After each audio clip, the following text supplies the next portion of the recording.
Good evening. This is Perrysburg City Council, a meeting for October 20th, 2020. Tom Macklin, the mayor. Dave, as clerk council, would you please call the roll?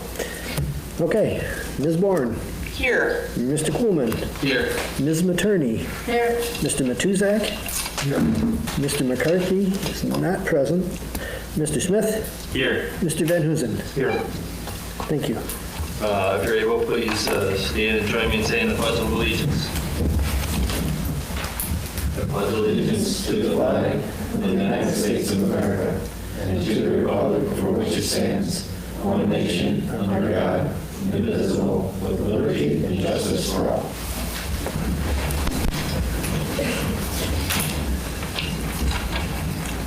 Minutes of the council meeting for October 6th. Thank you, Your Honor. As we just learned here 30 minutes ago, and unless there's any objections. I do have an objection. Okay, so then at that point, Nice try, though. it is give it a check. What we'll do is there one that you don't have an objection, or is there? Well, I'd just like to give a statement if I could, please. Well, yeah. So there's not a change in the meeting minutes, or it's just a statement? I have a statement that I would like to make. And I do Yeah, we object. can I do so then object. What And I I do will object. do is I will make a motion to approve the October 6th, 2020 meeting minutes as well as the October 6th, 2020 public hearing meeting minutes as written. Second. Discussion. Yes, I have an objection to the minutes from the October 6th meeting. I'd like to go on the record. Council has the power to add additional info to the minutes. It does not have the power to amend committee report after the committee report has already been written. Thank you. I'd like that to go on record. Any other discussion? If not, I guess I'd like to say something. I mean, she says we don't have the power to do it. Either we do or we don't. I kind of like to know the answer to the question, and if we don't, then I guess I would suppose that we would then have to reword the way we did the minutes for the council meeting. And I don't know how one council member can say we do or don't have something, we just don't do anything. We don't address it. So, I don't know if the law director is the appropriate person. Councilmember Tizek, can you give me the question so that I know what I'm answering? Well, I'll try. It sounds like Councilwoman Bourne stated that City Council does not have the power to amend a committee report, and she objects to council doing that, and then we just move to a vote. I mean, I would like to know what the answer to that question is, or that statement. Is it true or a false statement? Because it changes what we do. Would have been helpful 30 seconds ago. I have an answer of, yes, I believe you have the power to amend a committee report, but I say that with a caveat of I would like the ability to confirm that with research. But yes, I believe that you do have the ability to amend a committee And report. what do you base that on? Based on the fact that you don't have anything in your codified language that prohibits it. Okay, well, I'm just going from memory as well. I'm not trying to defend anyone. I'm just trying to get to the right answer. Who's responsible, according to our, I don't know if it's our code or if it's our council rules, who's responsible for a committee report? It does say who's responsible for a committee report. The chair. Okay? So if they're responsible for it, does that necessarily preclude council from amending it? It's an excellent question, and I don't have an answer without doing a little more research for you. So if that's the case, I don't think we should vote on it. I mean, how are we supposed to know if our law director doesn't know? No offense, I didn't expect you to yeah, I think know. that I would just say the law director wasn't at that meeting. Were you at that first meeting? No, I think that was at the meeting where this was discussed. I think that was our first Oh, I meeting. was there. Okay. I just, Yeah. it seems odd to me that we vote on something when we don't know the answer to the. And I'm trying to understand this too, because I think it's going to be important moving forward for our committee. Yeah. I mean, I just you wanna can ask- still read in the minutes that you object to what the report says, and it's the opinion of certain people that this is what really happened, but you're not actually amending the report, because we can put what we want in our minutes, but to actually amend someone else's report, they're responsible for it. The general rule is given lack of, I'm just talking in general sense, legally, not about these specific minutes. general notion is that council does not prohibit it. You would have the authority to make certain comments to it to make sure that it accurately reflects the contents of what happened. So you have that right. Deborah, so you're saying we're prohibited from amending your committee report. Do you have a basis for that? I'm just trying to make sure we're getting it right. Well, Just like- if you look at the rules of council, you would notice some things in there. Well, can you enlighten me on what you found? I can enlighten you on what my experience is having attended council meetings and having looked up over the It years. does say that the report is. It's the responsibility of the It's the chair. responsibility of the chairman to submit. It's also the responsibility to do the agenda as well. Right. So are you suggesting we don't have the authority to amend your committee report because the code explicitly puts you in charge of that? I stand by what I said in my statement. I'm not changing my Okay, statement. yeah, I'm just trying to understand why you think it's precluded. So, and I guess add to what maybe your suggestion is, just so I understand it clearly. So you're saying we don't have the power to amend your committee meeting report, and it's my understanding that it's added as an attachment to all of our council That's part of the minutes. public record. So are you suggesting that if we wanted to address something that we view as an inaccuracy, we could leave your report alone, but add another attachment that clarifies potentially something that was missing in the committee report, or? I'm not suggesting anything. It's actually, that's not an attachment, it's actually baked right into the body of the minutes right now. And that would be the clarification. Right. But it wouldn't necessarily be an amendment of the report, because if we amend the report, then her original report is, I don't think it's ever part of the public record. And it should stay part of, in my opinion, stay part of the public record. And if we think it should be, we don't think it was accurate, we wanted to address what we consider the inaccuracies, and we can do that in our minutes of council. Correct, and that's what I understood it, is that when we're making the, and I have to start interrupting you, to it, but from my understanding and looking at the meeting minutes, is actually list what was changed on there versus actually completely make it change. So the original report, from my, I believe, from my understanding here is looking at how the report is, and that it shows the actual specific changes. So it doesn't necessarily change the report, it just shows that council had some concerns and made some additional I changes. read the minutes, I did the minutes. Is there anywhere in it that we're making a motion to like repeal and replace her report? Because I don't think that's what we should do. I think we should just, like you would say, attach an addendum, but we kind of put it in the body of the minutes, because if it's not clear, then I think what is the right thing to do is kind of determine based on precedent, and if we set that tonight, then all of a sudden we're going to be amending reports all the time. I think we've already gone down this before. I would not be opposed to waiting to see what our law director comes back with before we pass these meeting minutes, if anybody has any objection to that. I know that there's just some concerns that we want to make sure is addressed when we do this right. Is there any concerns with making sure that our law director feels comfortable with their opinion? No, so is that a motion to suspend? Yeah, so how do we do that? I believe that you need to make a motion to suspend. and- So as the original motion maker, I will make a motion to suspend the original motion. Second. Discussion, roll call. Okay, Ms. Bourne, Yes. Mr. Coolman, Yes. Ms. Materney, Yes. Mr. Matuzak, Yes. Mr. Smith, Yes. Mr. Van Huzen. Yes. Thank you. All right, thank you, you're in for a fun time. Thank you very much. We're going to have no special reports, letters, communications, citizens' concerns. If there's a citizen who has a concern, please come up to the podium and, of course, state your full name, address. John? Mr. Chairman, Your Honor, I have a question which is not directly on any of the reports, so any of the committee reports, so I will ask it now. And if you don't mind, I will sit here and talk loud. That's very fine. That's fine. Because, okay, I read in the December the 18th, October the 16th council update, it said, Planning and Zoning is working with the Historic Landmarks Commission to review the boundaries of the historic district. And I'd appreciate it if Mr. McCarthy isn't here, but I would appreciate it if someone would talk a little bit about what exactly that entails. Excuse me. Good evening, Council, your Mayor.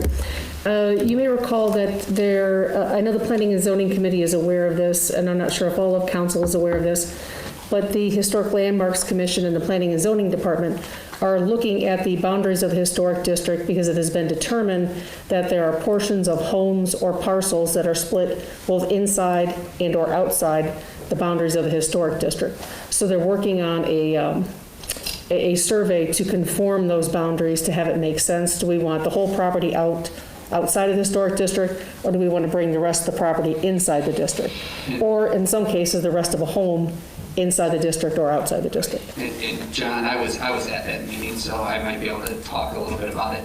What Brody was basically saying is, or from my understanding, and it was a while ago, I believe we addressed at that meeting, when they designed the historic district, I believe it was a meets and bounds legal. I'm sorry? It was a meets and bounds legal description, so it didn't necessarily list all the in-lots that are included. So it split, like she said, some of those lots. So we're trying to clarify and determine what's inside, what's outside, what's kind of hanging over, to give a more definite line as far as the lots exist now. Well, that's all well and good, but I would remind you to keep in mind that our current historic district was created to mirror the historic district that was created by the United States Department of the Interior when the first action took place in 1976.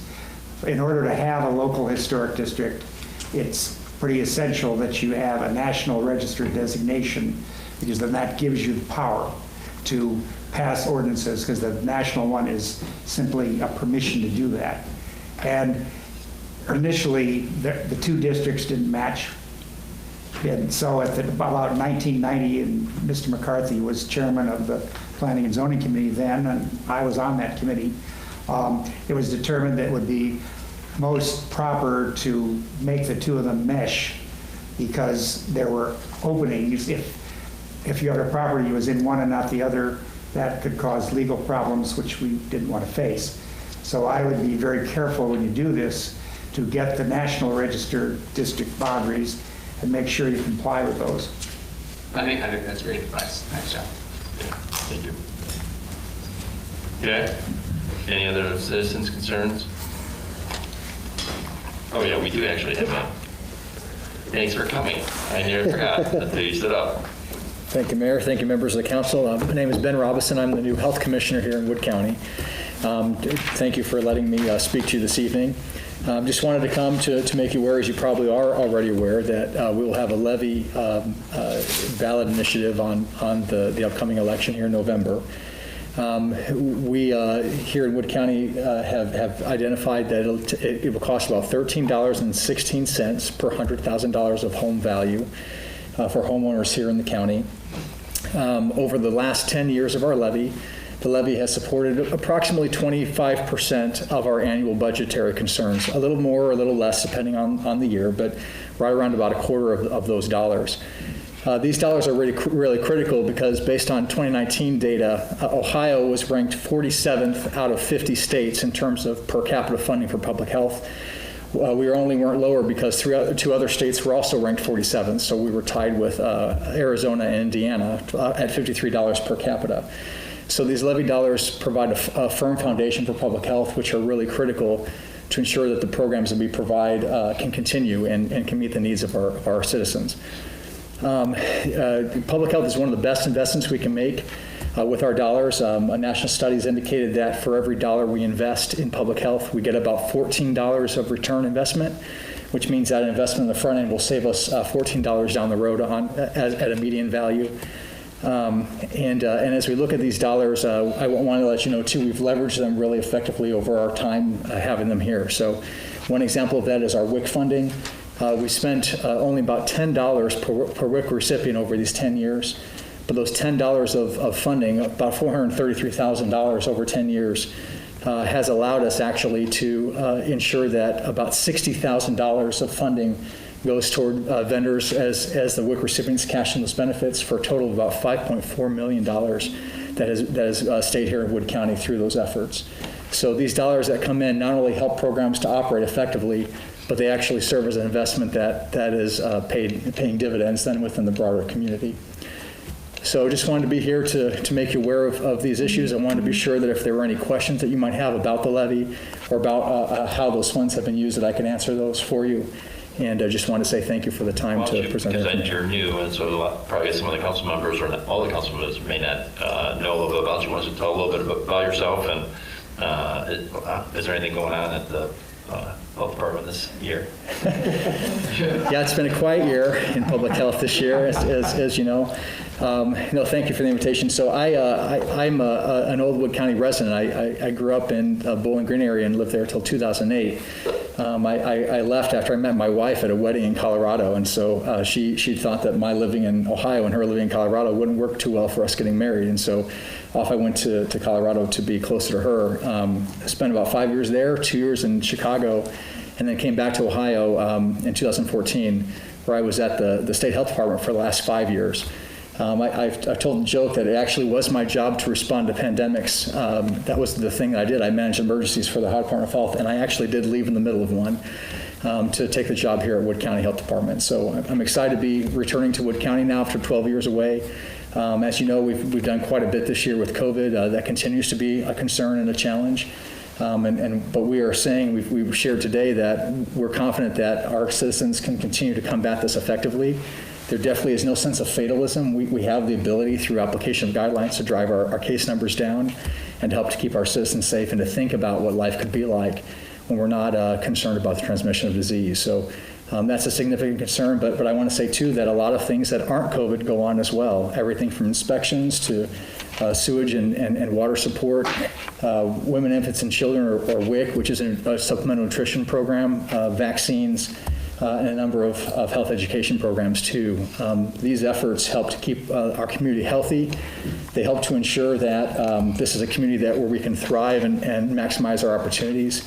And public health, along with education and economic development and behavioral health, are things that help us to have an effective community where people want to live and settle down and invest with their families as well as their time and their income. So we believe that we want to continue to be good stewards of the money we've received. We're thankful for that money. We're one of 50 one of 50 health departments in the state that actually has a levy, and it really does position us for continued success with public health. So that's what brings me back here, and I appreciate all the great partnership we've had with our agency in the past, and thank you for the opportunity to step into this role at this time, and for the warm welcome I've received across the county. So, Thank you. Any other questions? I'd just like to say thank you for what you do, and you're walking into some big shoes of Mr. Beatty. He did a wonderful job, and I know he's at BGSU now, so thank you so much for what you're doing. Thank you, and I'm really grateful that he gets to remain a partner with us, remaining in the community. So that partnership continues to thrive with his engagement, and I get to meet with him once a week. So in some ways, I feel like he might have set me up, but he didn't go too far. So he remains part of the strategy to overcome this. Thank you. Thank you, Mayor. Appreciate it. Good luck. Thank you. No other citizens' concerns. Go to administrative report.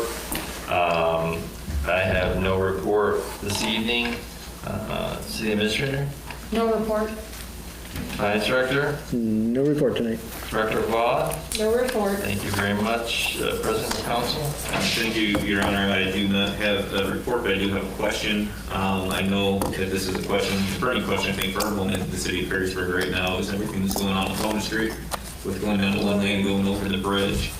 I know there hasn't been too much discussion in the committee meetings. I was kind of curious to see if there's been any studies done, the impact that's going to have going over the bridge from our side, as well as if there was any objections that the city had, Perrysburg has given the city of Maumee during this time. I can get this microphone to work. There's been lots of communication. I think this is working. Good evening again. So there's been several conversations between myself and the City of Maumee's administrator over the last couple months, as well as a group of us consisting of myself, the police chief, fire chief, planning and zoning administrator, went over to the City of Maumee within the last 2 weeks, as they were telling us and finalizing their plans of moving forward with restriping, a temporary restriping project that was supposed to start Monday, this past Monday. So the rain gods are upon us, so I don't know that that's actually happening right now. But we did voice concerns. They showed us some demonstration models that their consultants, DGL Engineering, put together on analyzing that traffic and what they predict the patterns are. They did show 2 points in the day, typically during warmer months, rush hour, morning and afternoon, where backups could exist, which they currently exist now. Typically on Fridays, we see that most often. So they understood what the impact could be, and that is why they were recommended, or strongly recommended by their engineering firm, to do this on a temporary basis. Their plan is to keep that paint down through the winter months, and then in the spring, at points periodically throughout them, they'll be doing data studies and gathering information on where cars are routing themselves to get through downtown or around downtown. And they'll share that data with us in the spring, and then they'll be making their final determination on if they move forward, how they move forward, and when they move forward, and what that project will ultimately look like. Do we know how that's going to impact traffic in Perrysburg at this point, especially with how heavily The only used that bridge is? indication that we have is the traffic engineering models that they actually show cars running on essentially a map, a virtual map, based on the traffic counts that they've taken over the course of the last several months into it, I think including in 2019, they had some data points. So they showed it showed twice a day that there was the potential for it to back up across the Maumee-Perrysburg Bridge, up close to the Orleans Park entrance. And I know anecdotally that has happened to me on any given Friday afternoon here in the city of Perrysburg if you try to get across the river. So those are the only 2 pinch points that they saw. What they're doing is they're analyzing the receiving lanes on the other side to see if they can lengthen any of the queuing lanes. Once you get across the bridge, you'll go up to Broadway Street. It'll still be 2 lanes in each direction. Then it'll neck down, start necking down into 1 lane with a dedicated right turn, a through, a dedicated left, and then it gets a little bit narrow as you proceed north. So they're taking a look at that data to see how they can minimize the impacts of any lane queuing up across the bridge. But again, they'll be, once they actually have that temporary paint down and start collecting data over the next several months, then they'll have a really good idea of what's actually going to happen, both not on just our side of the bridge, but their side of the bridge as well. I think we all have experience trying to cross that bridge when it's down to 1 lane, so I think we have a good idea what's going to be like on our end, and I'm just kind of curious what that could potentially do on some of our side streets with people that are getting frustrated and turning around and trying to find other... They're also wondering what it's going to do to their side streets. That is definitely a possible negative impact to their traffic flow, is they are going to be monitoring that closely to see if people either come up just past Conant, heading south, or just across the bridge, and if they then branch out into the neighboring neighborhoods to go 1 more street perpendicular before they head to the trail. So they'll be collecting all that information. Yeah, already. I was going to say, I've done that a few times myself, but what I... Guilty. If I'm hopeful, I know this is temporary, but if we could, and at the behest of our chair of our service committee, I would like to see if we can have some reports at that committee level moving forward, just on what we hear and what we learn, so Sure. at least council can hopefully help at least be involved with that as much as we can. Bridget, do you know if their temporary plan, under their temporary plan that you're looking at now, do the Conant Street lanes go back to where they're at now before you get to the Inlet Trail? No. So what the setup actually at Conant Street, they'll be heading northbound, there'll be a dedicated right, a through, and a dedicated left as you're heading in. Because right now, if you recall, you have 1 through lane, and then 1 through lane that also has a right-hand turn to go downtown Toledo. So that'll actually be a dedicated right, a through, and a dedicated left. So they think that'll help some of the traffic congestion and get more people through potentially. But their goal is to have a more pedestrian-friendly downtown and have parallel parking on both sides of the street. So that's part of this restriping project, is part of the goals that they want to achieve. Well, we can certainly keep the committees and the council up to date. As we get information, we can certainly pass it along. I think it'd be important, I'm sorry to interrupt, but I think it'd be important for us to know, especially how negative impact this is going to be in Perrysburg. And I know that they'll be doing a test in Maumee, but I'd be curious to see where traffic is. They will be doing it from our side as well, in the sense that they know where the cars are coming from, that are coming up to both Broadway and then. But they won't know where they're going when they're turning around when they see the backups. Correct, and I don't know that you can do a U-turn across double yellow. That would be an illegal move, so. That doesn't stop people. I've seen them do it all the time. We've seen stranger things happen. But I know police and fire at this point have not expressed any concern. They were part of the meeting. And again, we know that we have mutual aid runs, both police and fire, with the city of Maumee, as well as that is a potential route for our medics to get to St. Luke's. So they are aware of that. Both chiefs are aware of it, and they're not at this point in time expressing any concerns, but they'll be receiving that data and anecdotally taking note and feeding that information back to Maumee if they are aware of any situations. As someone who lives in that area and often runs down over the bridge, they're very unrealistic. If they think Friday, even now, it only issue Thursday afternoon, I was going somewhere, it was already back up to the light, and it wasn't. They anticipate, though, that the pinch point would be twice a day, every day. I think they're unrealistic. I think it'll be maybe twice a day, it's not backed up. Not a traffic engineer, will rely on their data for that. They are using both DGL, Mannequin Smith, and there's one other consulting firm involved, because they're also, at the same time that they're working on this, they also are working on a major overhaul of State Route 24 through that corridor as well. I'm not, don't get me wrong, I'm not doubting you, I'm doubting them. Not my problem. Yeah, exactly. Like, from what I observed in my experience, it's going to be a mess. It's not going to be limited to Fridays, just. Oh, no, they did not indicate it would be limited to Fridays. Right. They said rush hour each day. Yeah. They would anticipate a backup. But I don't see it just. As well as their side, up to Conant Street, potentially trying to head southbound. It's going to be worse at rush hour. It's going to be all day, but it'll be worse at rush If hour. I can think out loud here, which I have a tendency to do, if you're a merchant in they call uptown Maumee or downtown Maumee, and people are going to avoid going through that part of Maumee because of the traffic, it's not going to play well with the merchants, because you're going to be avoiding their storefronts.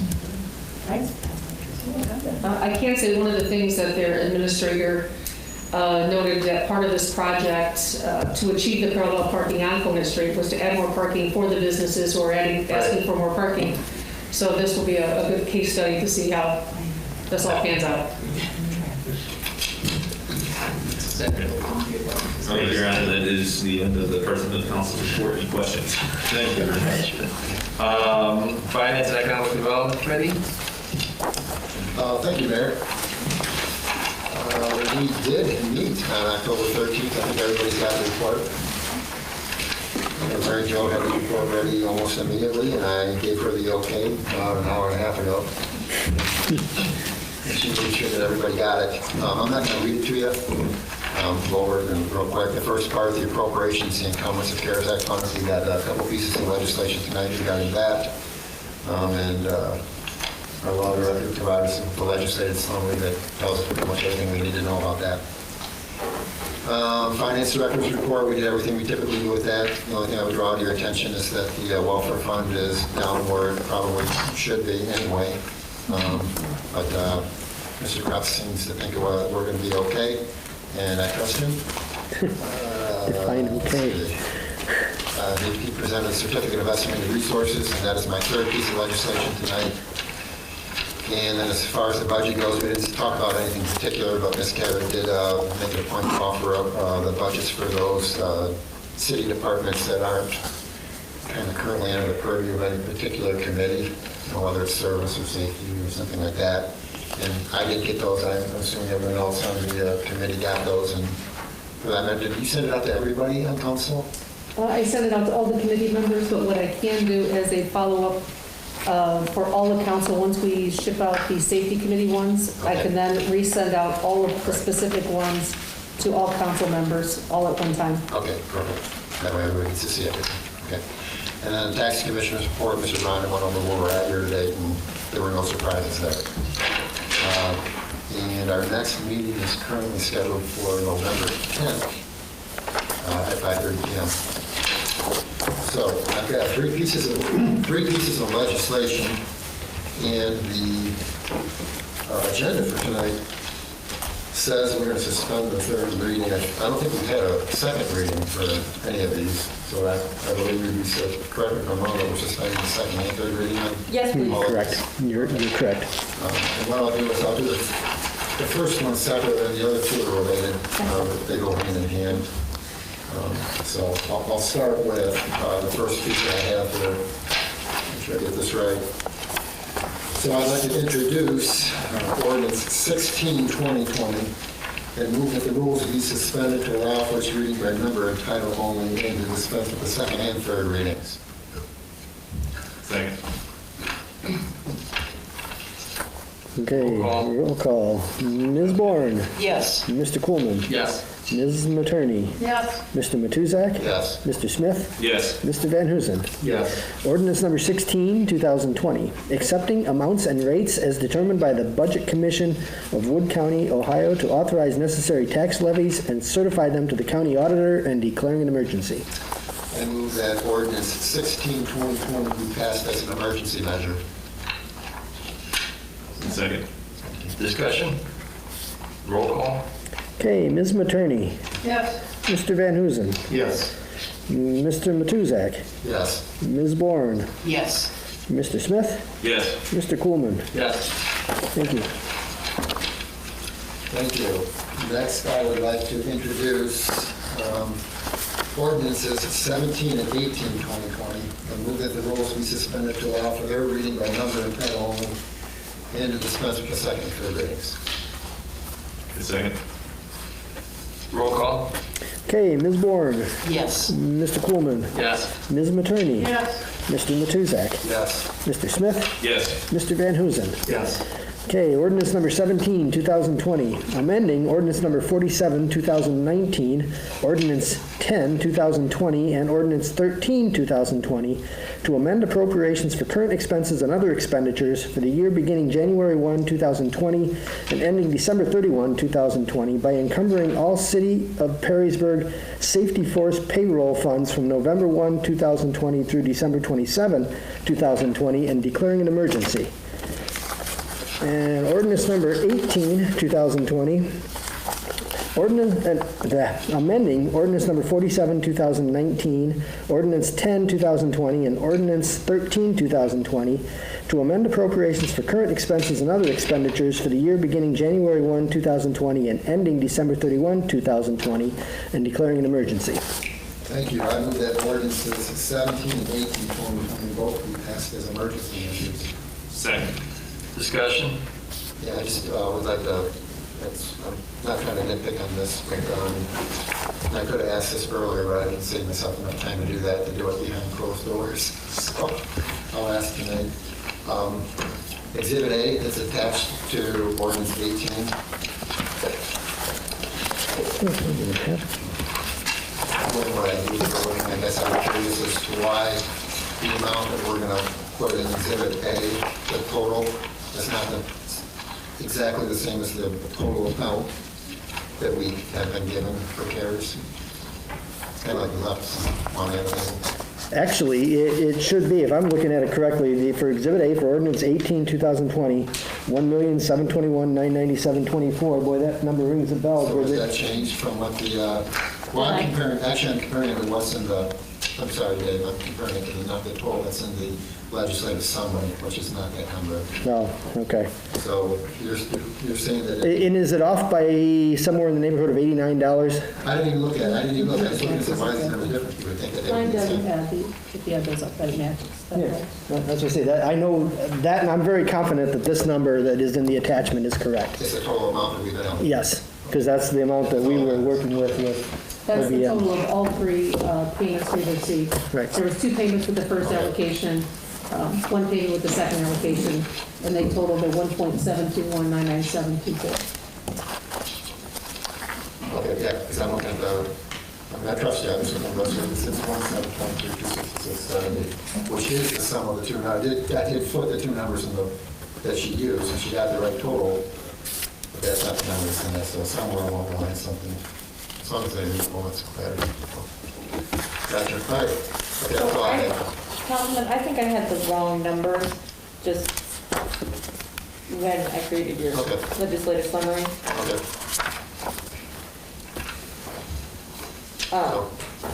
So go off of the numbers in the attachment that will be part of the ordinance, not the legislative summary numbers. And I know you sent like the packet 3 times, so is this just something that didn't get changed through that amendments? Like you amended the exhibit? So I got these numbers from previous legislation that are in your legislative summary from the previous legislative summaries, but it is perfectly possible that, well, we, the law directors, have been wrong more than once and just didn't realize, didn't catch it. And in this particular case, Ms. Sandretto sent out a new Exhibit A. She did. That new Exhibit A was because I had to correct the original exhibit that I gave her. So she created a legislative summary based on the original exhibit I created. I went back and reworked the math, realized that I had missed a few dollars, so she needed to send out an Exhibit A that was corrected, but the legislative summary had already gone out with it.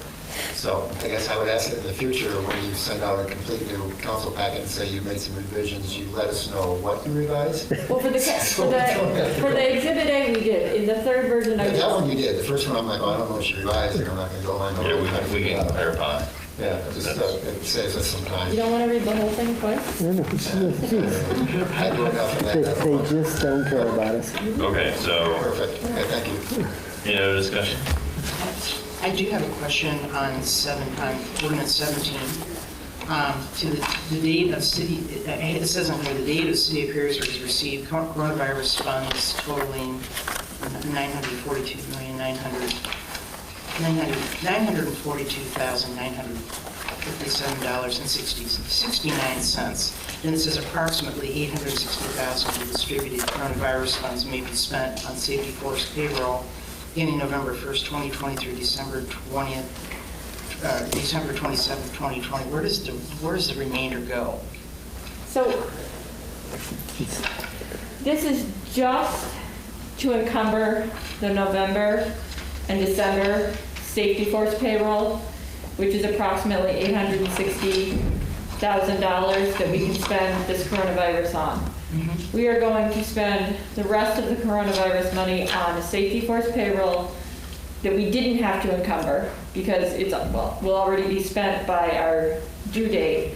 And items we've already purchased under the Coronavirus Act that were purchased at the beginning of the whole thing. So the answer is more safety force payroll and cleaning and other items that we had already purchased. Thank you. No problem. And that includes the new filter systems for all the buildings, correct? Yes. Everything but the kitchen sink. That's going in there. It just had to be encumbered by a certain date. Paid or encumbered. That's all we're doing here is encumbered. It's what hasn't been paid. Right. Right. Yes.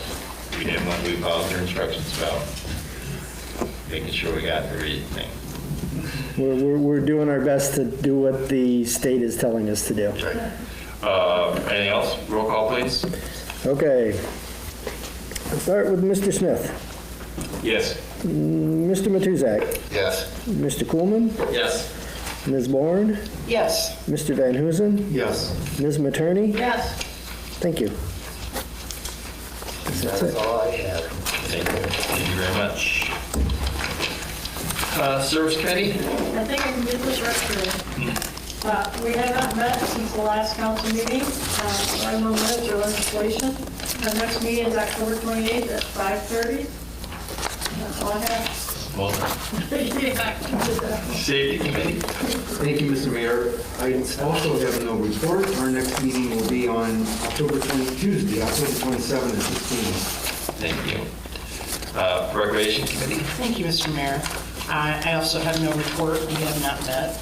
The next Recreation Committee meeting is scheduled for November 10th at 6:30 p.m. Thank you. Planning and zoning committee? In absence of Mr. McCarthy, he asked me to read the minutes and offer an ordinance. So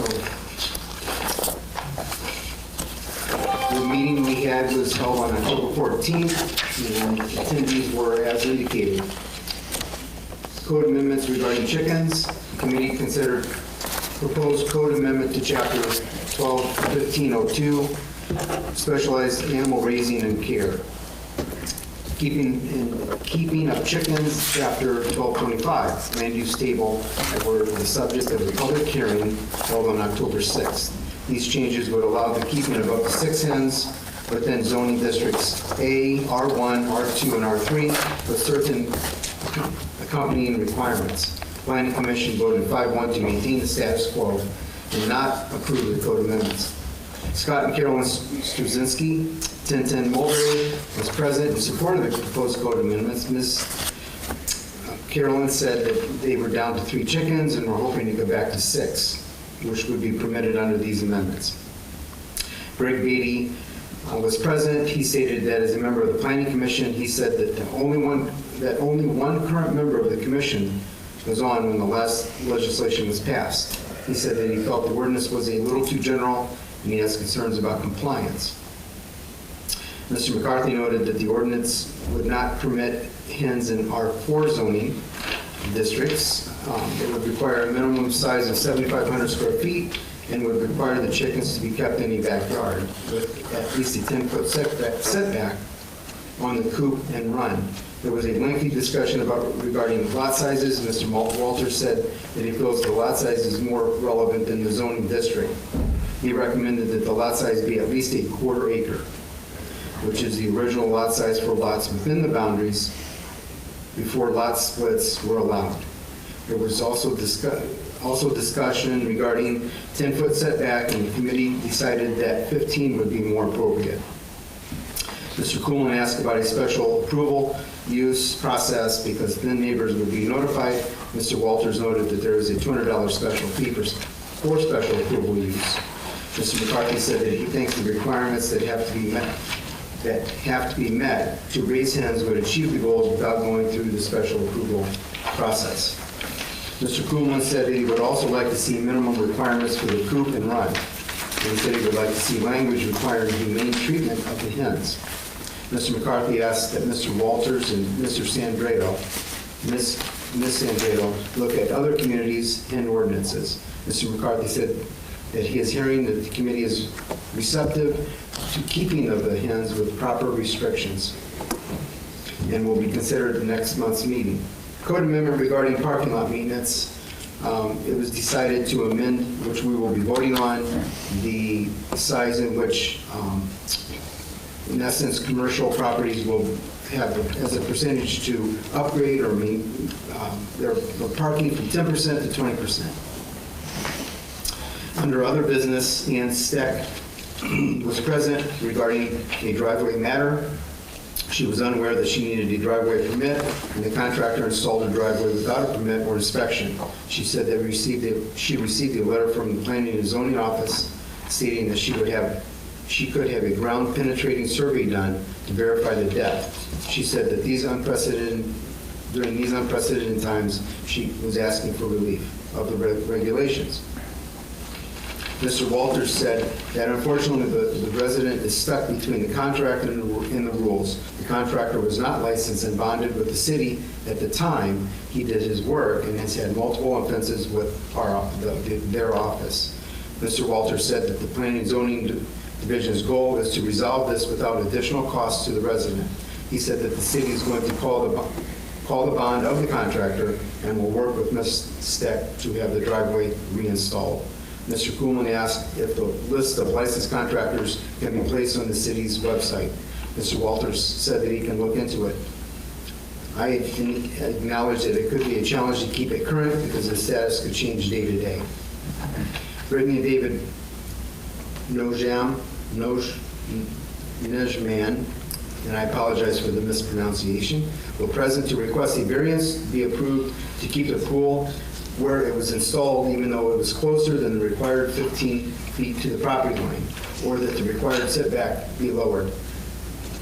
They explained that they had they have numerous utility lines running through their yard. She said that the location of the above-ground buried pool is restricted because of where the electric lines are. Mr. Walter stated the permit that was pulled showed the proper setback, and sometime during construction, the location of the pool got shifted.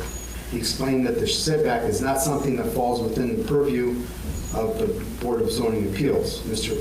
McCarthy said that the committee does not have the authority to grant a variance that a subordinate body could not grant. Law Director Sandrato, and I hope I'm saying that right, You're close enough. that the administration is dealing with another pool issue, an in-ground pool that was installed within the 15-foot setback. She said the administration is reviewing how to move forward. Mr. McCarthy asked that we sit tight for now.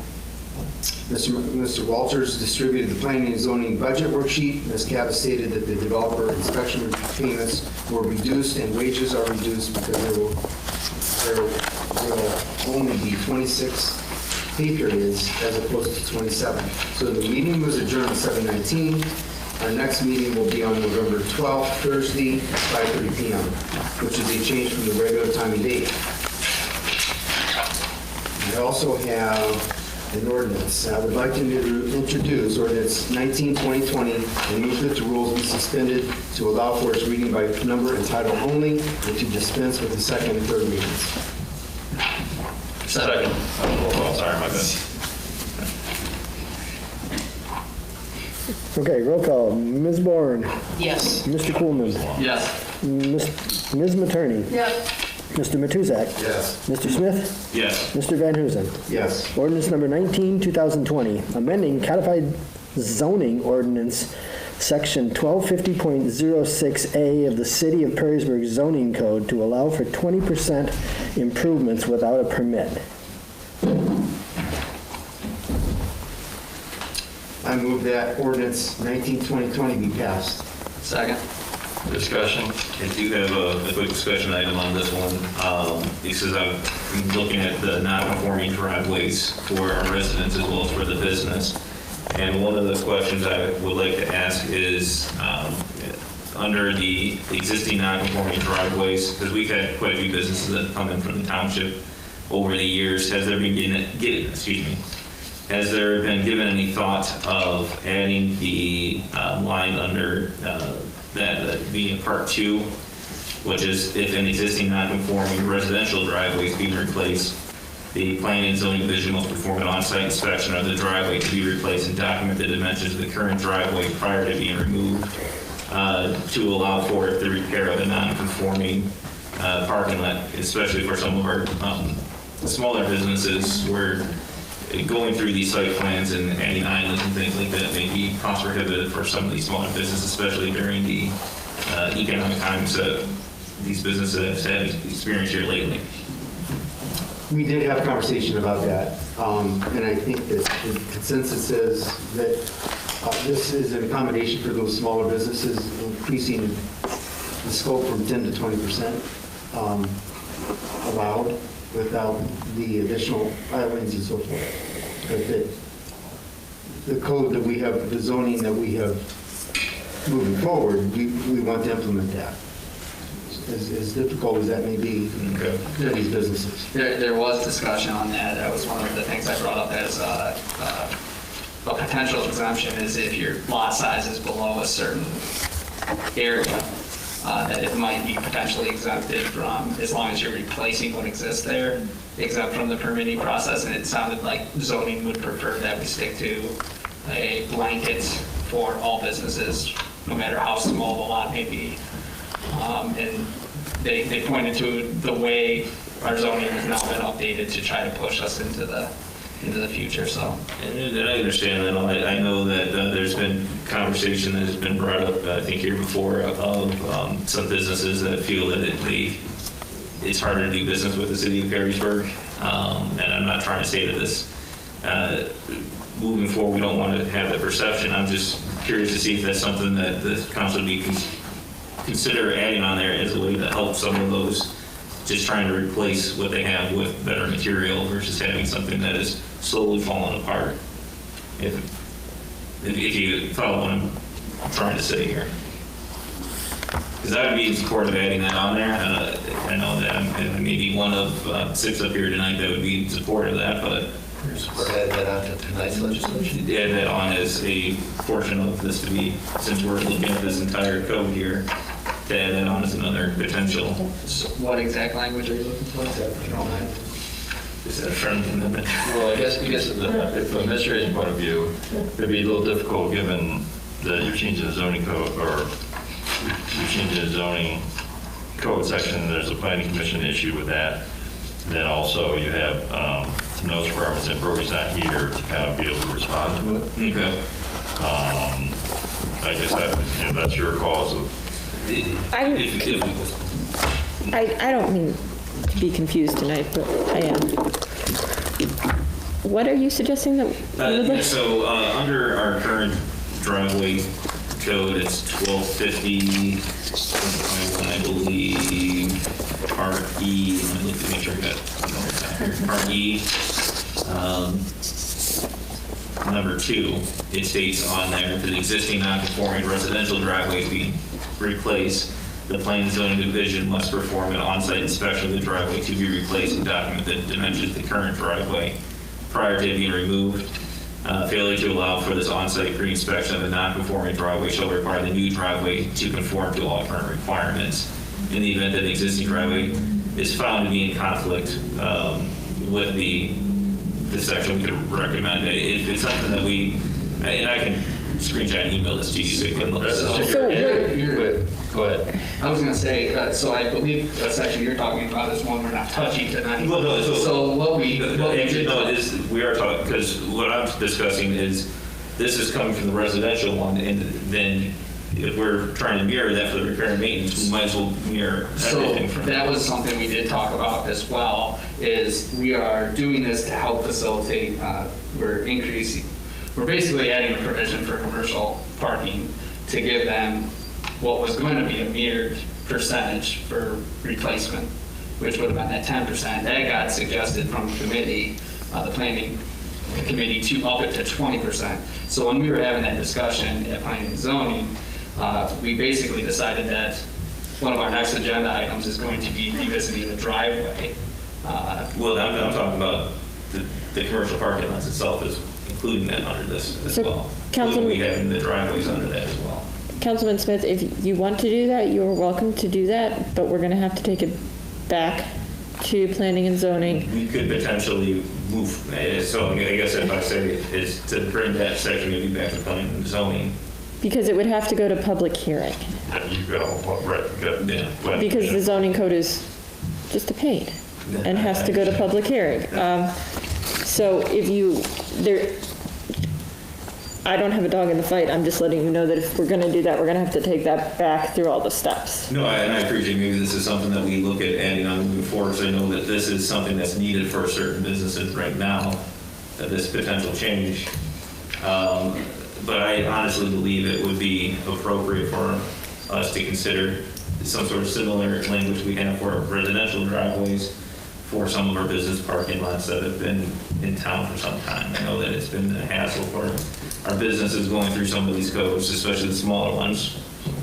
And I think it would be a nice relief that could be had if, again, they'd reach out to the planning and zoning department prior to doing the replacement. And like Tom said, Brody is not here. His opinion, or I guess his fallback at that meeting was, there's a reason we paid so much for the code, the planning and zoning code, was so that we could get these businesses that may have non-conforming uses up to what our master plan is on the zoning level.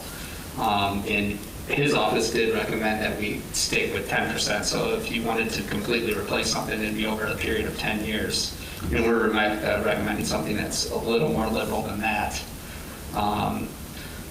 So I would say I'm comfortable revisiting the driveway aspect, but I do. It's not a driveway. Well, yeah. To clarify. I get what you're saying. To take what we have in the residential driveways and looking at implementing that on this. And we don't have to do it tonight. is what I'm trying to say as well. And it just sounds like we can't do that tonight anyways. I would like us to look at that, because I'm assuming the planning commission, when they went through this recommendation, and correct me if I'm wrong here, didn't have that conversation as well. We did, we felt that not exactly that way. There was discussion about the 20%, which actually that was planning commission, I think, felt comfortable with that. What I would suggest, there was also some discussion at that meeting about how best to make sure that you get compliance as to the extent fully as possible. And really, there's some difficulties with just how you decide what's a measure in small business, the lot size and some other things. So that would really need to be kind of fully hashed out, and that's why it was kind of cut where it was. So I guess the administration's thinking would be, this is certainly something council can consider or recommend to go back to the planning commission as addition to that. That would kind of sort through the issue and kind of give everybody a full chance to vet the question. Because I think I understand a little bit of what you're trying to do there. I mean, I don't mind moving forward with this. I think it would be nice to look at doing that, especially for some of our smaller businesses. And Jonathan, I like your thought, and I think that should be researched further, whether that's at planning commission. I don't know the planning and zoning necessarily likes that, in my opinion, but I think that where we are with small business today, it should be considered. Yep. Yeah, that's very fair. So I guess I would just make the suggestion then that we will send that, probably, I'm assuming we send it to planning and zoning committee to then in turn send that to planning commission. I think is the correct procedure for that. So hopefully, Barry, you're filling in for Tim McCarthy's shoes. Not make even. sure that Not even. We can make sure it's on the agenda for next. Hopefully with the two committee members here to make sure that that gets the planning commission, because I think it's something that we should definitely look forward. And with the winter time, no one's replacing parking lots anyway, so there's some time to get that done. That's correct. That's another fact. Good point. Okay, any other discussion? Is that a friendly fair point, or is that a... Yeah, it was probably, I think the discussion was probably, yeah, we got that going for us. So the pending ordinance as proposed is now up. We have a motion and a second. Right. Okay, so roll call. Mr. Van Huzen. Yes. Mr. Smith. Yes. Mr. Matuzak. Yes. Ms. Materney. Yes. Mr. Coolman. Yes. Ms. Bourne. Yes. Thank you. Hey, anything else? That concludes my report. Thank you. Personnel committee? Personnel committee has not met since the last meeting. Our next regularly scheduled meeting is Tuesday, October 27th at 5 p.m. No legislative items tonight. Thank you. Public utilities? Thank you, Your Honor. I have no report to give. We have not met since our last meeting, and our next scheduled meeting is on October 28th at 6:30 p.m. So thank you. Any other business to come before the council? Sure. I guess it was Without objection. Okie dokie.